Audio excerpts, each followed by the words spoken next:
শ্লীলতাহানির অভিযোগে করা মামলায় ব্যবসায়ী নাসিরউদ্দিন মাহমুদ ও তুহিন সিদ্দিক অমি সহ ৩ জনের বিরুদ্ধে চিত্রনায়িকা পরিমণির জবানবন্দির রেকর্ড শেষ হয়েছে।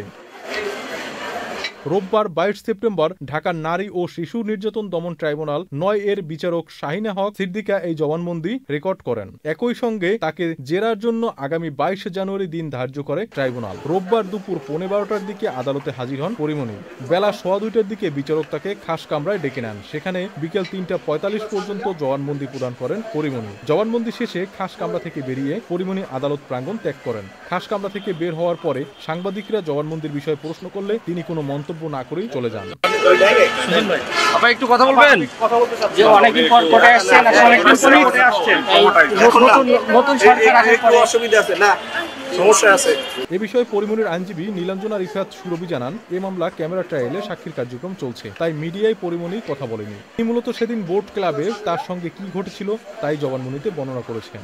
তার সাথে আসলে বোট ক্লাবে ওই দিন যে ঘটনাটি ঘটেছিল সেই ঘটনাটির সাবলীল একটা বর্ণনা উনি কোর্টে উপস্থাপন করলেন। এই মামলায় আসামিরা হলেন নাসিরউদ্দিন, তুহিন সিদ্দিকী অমি ও শহীদুল আলম। নাসিরউদ্দিন ও তুহিন সিদ্দিকী অমি অসুস্থ থাকায় আদালতে হাজির হতে পারেননি। তাদের পক্ষে আইনজীবী সময় আবেদন করলে আদালত তা মঞ্জুর করেন।